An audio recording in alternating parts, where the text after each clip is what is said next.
کہ داتا صاحب کو ملعون کہہ رہا ہے، خواجہ غریب النواز کو وہ گستاخ رسول کہہ رہا ہے، یہ مذاق ہے، وہ رسول اللہ کے صحابہ کی توہین کر رہا ہے، وہ آل بیت کو کہہ رہا ہے کہ وہ کوئی شے نہیں، تمہید ہی کر رہا ہے، جب وہ ہمارے اکابرین کی طرف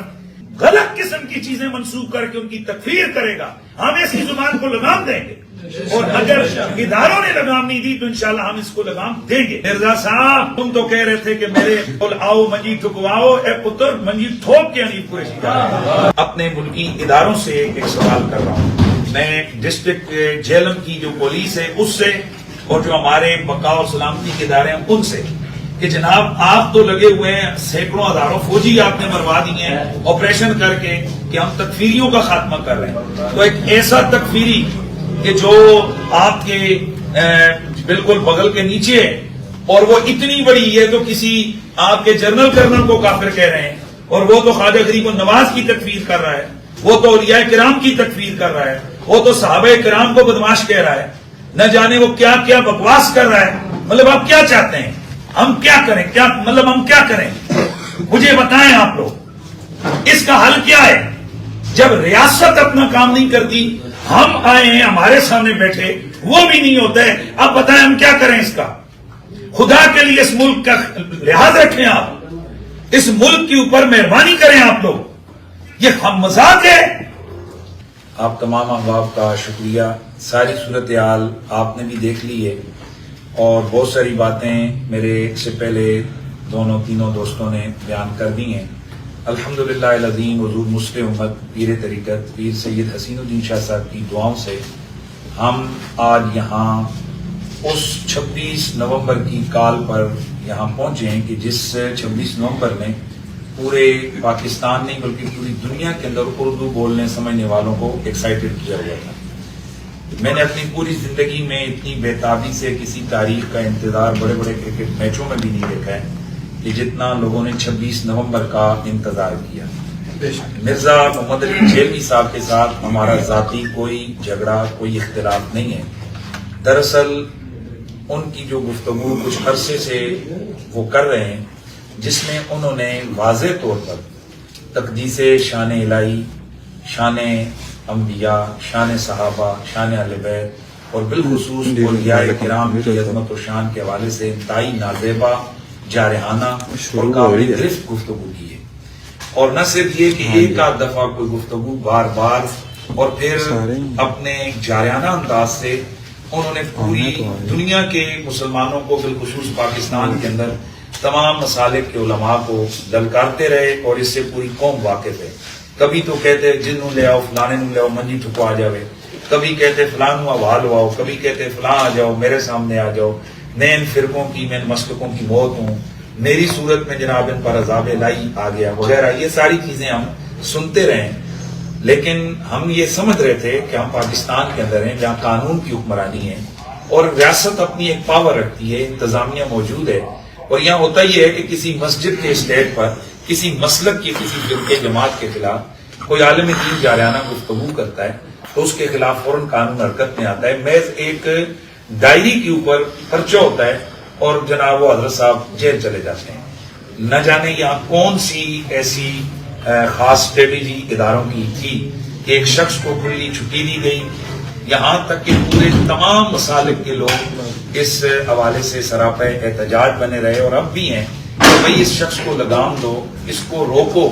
کہ یہ کم از کم اتنے جارحانہ انداز سے مقدسات اسلامیہ کی توہین نہ کرے۔ اس شخص نے اپنی گفتگو میں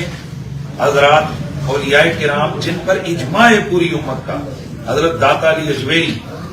کون مسلمان ہے یا کون پاکستانی ہے جو حضرت داتا صاحب کی عظمت سے واقف نہیں؟ داتا صاحب کے لیے اس نے گستاخ کے لفظ استعمال کیے۔ کون ہے جس نے خواجہ معین الدین چشتی اجمیری کا نام نہیں سنا؟ تمام مسالک کے علماء اور تمام لوگ ان کی ولایت کے قائل، ان کو ملعون کہا، اور ایک آدھ دفعہ نہیں، معاذ اللہ ان کے نام خام خواہ کی عبارتیں ان کے سر تھوپ کر اس قسم کی بے ادبی اور گستاخیاں کی کہ جس سے ہمارے لیے آگے ناقابل برداشت سلسلہ ہوا، اور پھر مجھے مرزا صاحب اپنی گفتگو میں مخاطب بناتے رہے اور مجھے کہتے رہے، ان کے فالوورز ہمیں ٹرول کرتے رہے، جواب دو قریشی صاحب جواب دو، یہ تمام پورا ملک گواہ ہے کہ میرے نام کی ویڈیو بناتے رہے اور ٹرول کرتے رہے، ان کے پیجز پر چلتی رہیں کہ جناب قریشی صاحب جواب دو. تو میں نے مناسب سمجھا کہ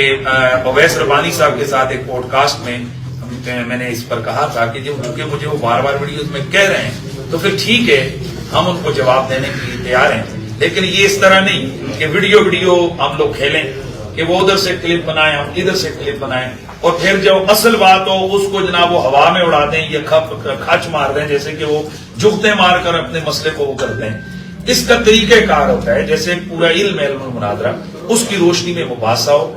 اور ان کے بقول کہ میں نے لاکھوں لوگوں کو میری ویڈیوز نے ذہن ان کا چینج کیا. اس کا مطلب ہے کہ لوگ ویڈیو دیکھ کر خود اینالائز کر لیتے ہیں کہ بھائی یہ کس کی بات صحیح اور کس کی غلط. تو ہم نے یہ کہا تھا کہ ایک آپ ہوں گے ایک میں ہوں گا اور سامنے کیمرے لگے ہوں گے دونوں طرف سے، ایک دو آپ کے جو چیزیں دینے والے ہوں گے کتابیں اٹھا کے دینے والے دو معاونین میرے ہوں گے. بے شک بند کمرے میں آپ میرے پاس آئیں. میں نے 50 لاکھ تک کی سیکیورٹی بانڈ جمع کروانے کا کہا تھا کہ آپ کا بال بھی کا نہیں ہوگا، میرے پاس آپ پنڈی تشریف لائیں، میں پوری سیکیورٹی کی ذمہ داری میری. لیکن ان کی طرف سے آیا نہیں، مجھے تھریٹس ہیں اور واقعی ان کے لیے مسائل ہم نے دیکھے ہیں کہ ان پر قاتلانہ حملہ ہوئے اور ہم ان قاتلانہ حملوں شملوں کے ہم قائل نہیں ہیں. یہ تو بزدلوں کا کام ہے اس طرح سے یہ کرنا کہ جناب والا معاملات اس طرح نہیں، ان کے ہم بالکل قائل نہیں ہیں. تاہم ہم ان کی اکیڈمی میں ہم خود آئے اور محترم اویس ربانی صاحب نے جیسا کہ آپ سب لوگ جانتے ہیں 26 نومبر کی تاریخ دی تھی. اس تاریخ پر گو کہ انہوں نے ابتدان ہم سے بھی نہیں کہتے، نے کہا یار یہ ختم کرو، لوگ مجھ سے تنگ کر رہے ہیں، مجھے پوچھ رہے ہیں کہ تو نے کہاں لگایا معاملہ، کدھر چھوڑیے تو نے وہ بحث کر کے اینڈ نہیں کیا. تو انہوں نے جو 26 نومبر کی تاریخ دی تھی اس پر گو کہ ابتدان ہم سے انہوں نے رابطہ نہیں کیا تھا، لیکن ہم نے ویلکم کہا کیونکہ ہمارا من سچا تھا اور ہمارا یقین ہے کہ جو چیزیں باتیں انجینئر مرزا محمد علی صاحب نے لوگوں کو بتائی ہیں وہ سب جھوٹ، سب فراڈ، دھوکہ اور بے شمار چیزیں انہوں نے الزامات لگائے ہیں اولیاء کرام پر. اور اسی لیے ہم آج آئے تھے کہ وہ ہمارے سامنے بیٹھیں اور وہ اپنے موقف کو ثابت کریں. تو انشاءاللہ میں نے یہ اعلان کیا تھا کہ میں ان کا فالوور بن کے اٹھوں گا، اسٹوڈنٹ بن کے اٹھوں گا، اور میرے ساتھ جو لاکھوں لوگ پوری دنیا میں وابستہ ہیں وہ سب ان کے مرید ہو جائیں گے، وہ سب ان کے ساتھ چلے جائیں گے. اور لیکن آپ نے سب نے دیکھ لیا کہ جیسے ہمیں سارے لوگ کہہ رہے تھے کہ یہ مرزا صاحب فرار ہو جائیں گے، اور بالکل آپ کے سامنے کہ آج مرزا صاحب باوجود کوشش کے ہم نے ان کے تمام راستے بند کیے ہیں کہ بھائی آپ پہلے انہوں نے کہا تھا کہ میرے پاس جنرل سے لے کر وزیر اعظم سے لے کر کوئی عام آدمی تک 9 بجے تک میری اکیڈمی میں آئے تو وہ ویلکم. ہم 9 سے پہلے آئے لیکن ہمیں اندر داخل نہیں ہونے دیا گیا، اور پہلے انہوں نے ہم سے کیمرے اور موبائل وغیرہ لے لیے، بند کر دیے، نہیں ویڈیو بنانے دی. تو ہم نے احتجاج کیا کہ تم ویڈیو بناؤ اور ویڈیو کے ذریعے سے کھیلو تو وہ صحیح ہے. اور ہم جب آئیں اور اپنا ثبوت رکھنے کے لیے کہ ہم آئیں ویڈیو بنائیں تو پولیس نے بھی ابتدا ذرا سختی کی کیونکہ ہم صرف 5-6 لوگ تھے.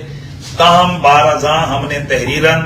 اور بار بار کی ان کے لوگ آئے، ان کو بتایا مرزا صاحب کو بتائیں، تحریر لکھ کر دی کہ یہ ان کو دے دیں، ہم نیچے کھڑے انتظار کر رہے ہیں. پھر ضلع کی انتظامیہ وہاں پہنچی، ڈی ایس پی صاحبان، ایس ایچ او صاحبان، پوری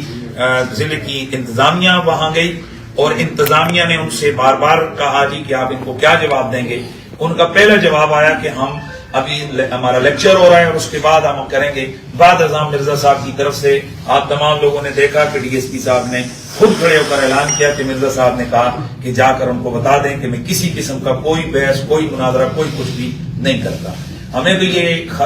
تھا، میں ایکسپیکٹ کر رہا تھا کہ ویسے میں نے کبھی مرزا صاحب کے حوالے سے بدتمیزی یا اس طرح نہیں کی ہے کہ وہ میں بلاتے، اکرام کرتے، چائے پلاتے، تھوڑی تھوڑی بحث ہوتی اور اگر اور زیادہ نہیں تو شرائط طے کرتے. پھر میں نے یہاں تک کہا تھا کہ ہم